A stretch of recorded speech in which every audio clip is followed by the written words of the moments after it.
Welcome to Handmade Happenings. I'm Marissa, and this week's video is part 2 of my Lucy dress makeover. If you missed part 1, I will link it in the description, and here we go. So in the last video, I had made it all the way up to the point where I had 2 separate bodices, which I had tried to baste together along the armhole seams and the side seams and the waist, which did not work. So I decided that I was going to finish the bodices and just baste them together at the waist when I attached them to the skirt. So with the decision made to continue treating these as 2 separate bodices for a little longer, I set about finishing both of them. And I did do kind of work on both at the same time, but if I try to describe it that way, I think everybody, including me, is going to be confused. So I'm just going to talk about the blue bodice and then talk about the gray bodice second. So for the blue bodice, the main thing I needed to do was get the sleeves set in.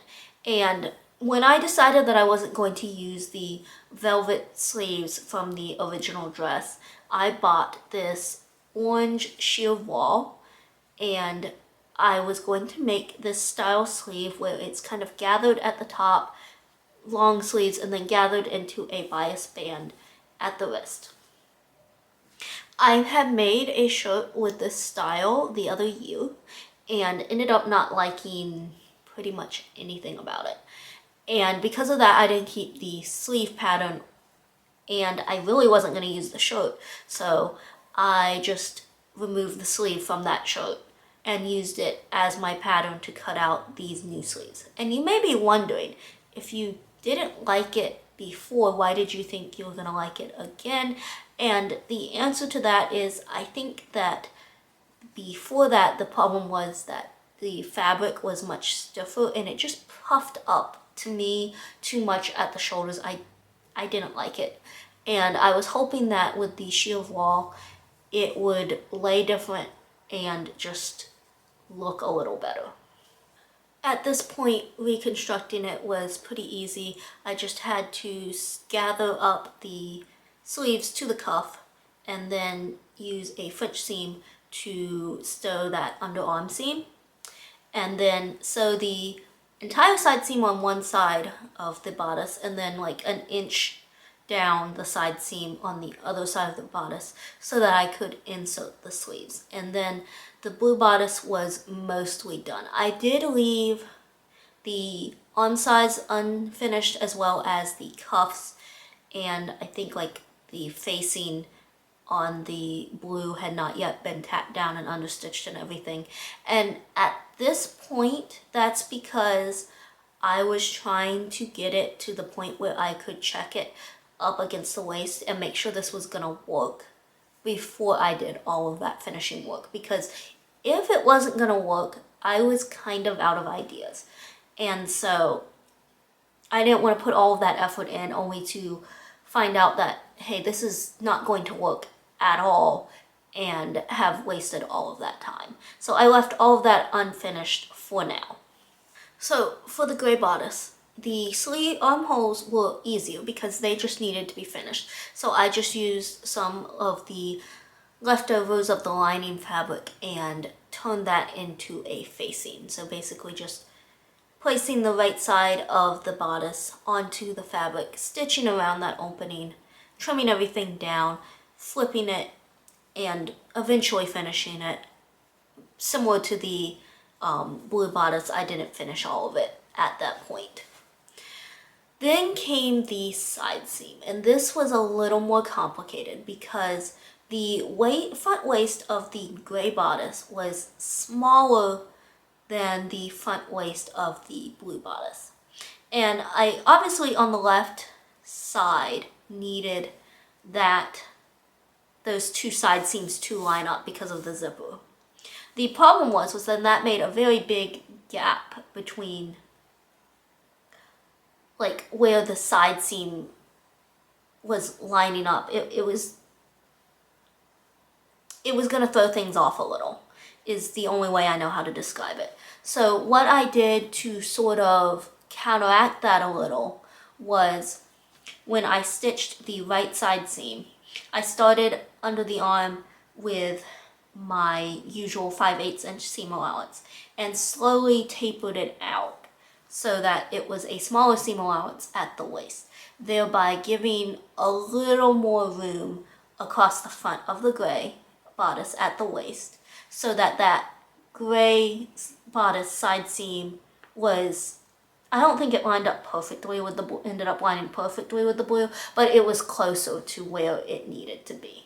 And the other thing I had to do was after the facing was in, lined up the left side with the left side of the blue bodice so that I could see how far down I needed to stitch on the armhole of the gray for those seams to line up for the zipper. And I didn't just measure it because the armhole opening of the gray was a bit different from the armhole opening of the blue.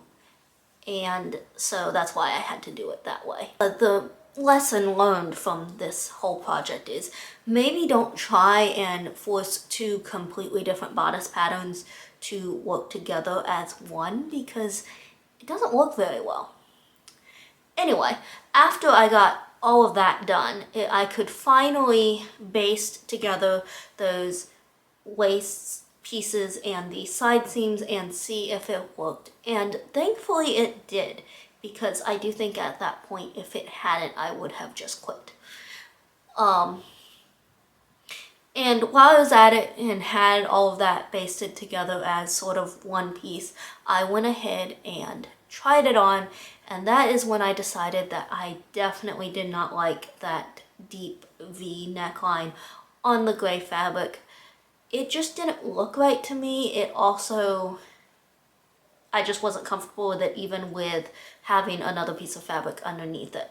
So what I did for that, because I didn't have any of the gray organza from the original bodice left, but I did have this doll dress that I had made from some of that fabric, and I just kind of shortened the sleeves a little, and then I decided to line it with, instead of the original gray fabric that I lined the bodice with, I lined it with some of the blue from the underdress.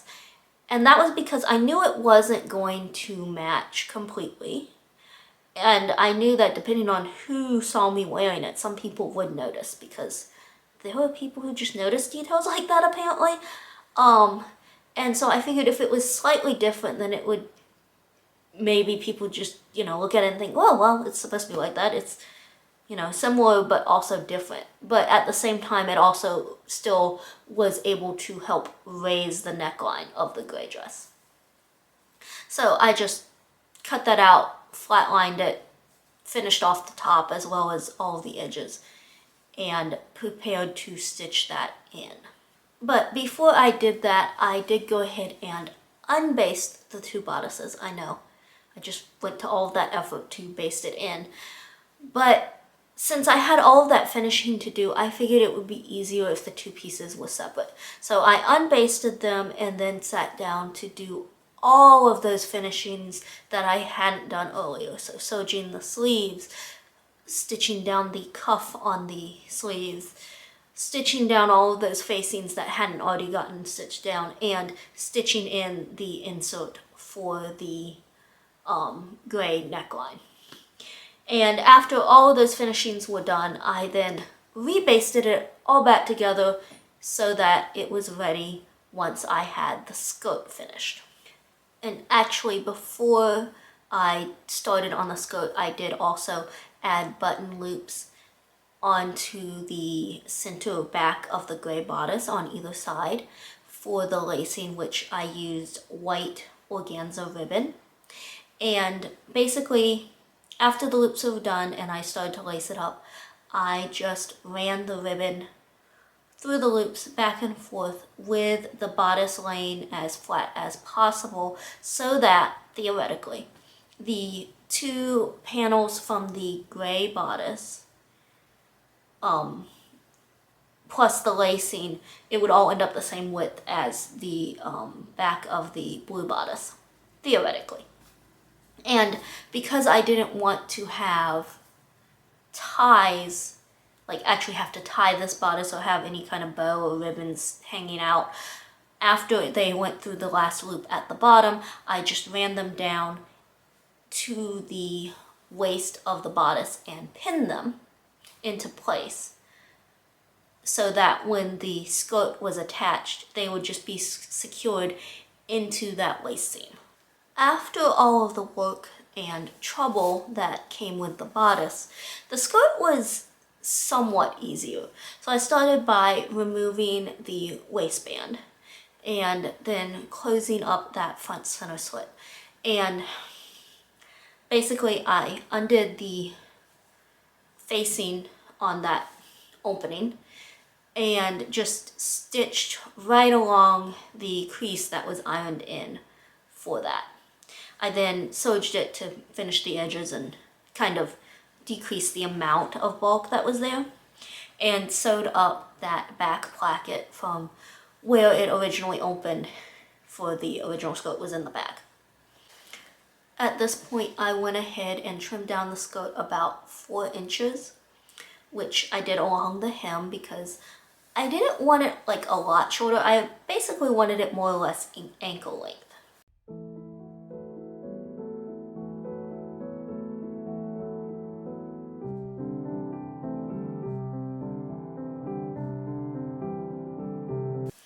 And then I undid the side seams. I needed to undo one side seam because of the zipper, and I figured that while I was already undoing one, I might as well undo the other and do pockets.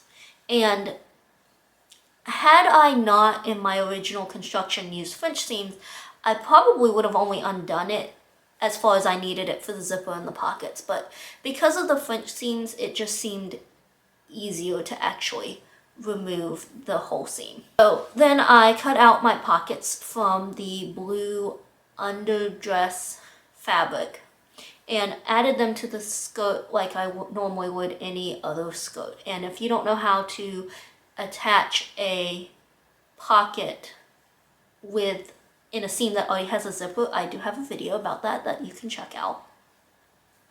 And so after the pockets were added in and the one side seam was sewn up, the other one was still free because, again, zipper, I attached it to the bodice at the waist, added the zipper, stitched up that last side seam, and hemmed it.